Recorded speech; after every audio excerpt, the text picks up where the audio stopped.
going to tell you how Spider-Man came into being.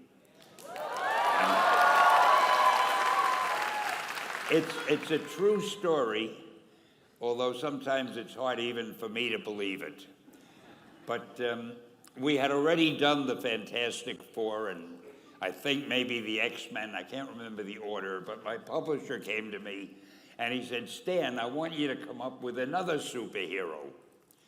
So I said, okay, went home, and when my publisher said do something, I'd better do it because I wanted to keep my job. I thought, what can I come up with now? And the most important thing in a superhero at first is the superpower. Once you get that, everything else comes along. So I thought, what power will I give a new guy? And I saw a fly crawling on the wall. And I said, hey, if I could get a superhero that could stick to walls and crawl on them, man, that would be cool. And no, I'm lying to you. I don't think the word cool was in use then. I probably said it'll be groovy. I'll never lie to you. So I thought that was good. Now I needed a name. So I said, well, let's see, Fly Man, Mosquito Man. I got down to Spider-Man. Spider-Man. It just sounded dramatic. So, okay, I had my hero. I had his power, his name. And then I figured, just for fun, I'm going to give him personal problems. Because except for you people that your lives are perfect, but most other people have personal problems. And then I thought I'd make him a teenager, because there were no teenage superheroes that I knew of at the time. So armed with all that wonderful material, those great ideas, I ran into my publisher's office and I told him. This was my reaction, the reaction he gave me. Stan, that is the worst idea I have ever heard.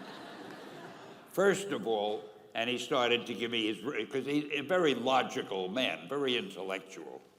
First of all, people hate spiders, so you can't call a hero Spider-Man. You want him to be a teenager? Teenagers can only be sidekicks. And you want him to have personal problems? Stan, don't you know what a superhero is? They don't have personal problems. Well, I left the office disappointed, but obviously a much wiser man. And I couldn't get Spider-Man out of my system. So we were about to kill a magazine. I think it was called Amazing Fantasy. It wasn't selling well, and we were sending the last issue to press. When you do the last issue of a magazine, nobody cares what you put in it because the book is dying. Just to get it out of my system, I put Spider-Man in Amazing Fantasy, featured him on the cover, forgot about it. A month later, all the sales figures came in.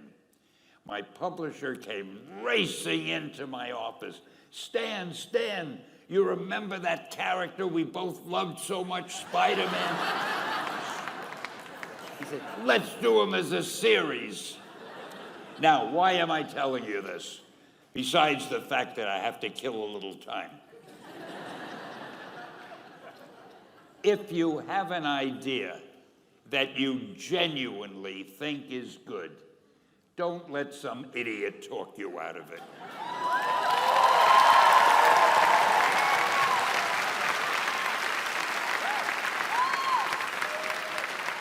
Now, that doesn't mean that every wild notion you come up with is going to be genius, but if there is something that you feel is good, something you want to do, something that means something to you, try to do it.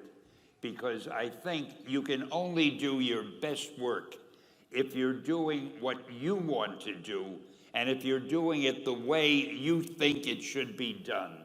And if you can take pride in it after you've done it, no matter what it is, you can look at it and say, I did that, and I think it's pretty damn good. That's a great feeling. So don't let idiots talk you out of something that you think is good.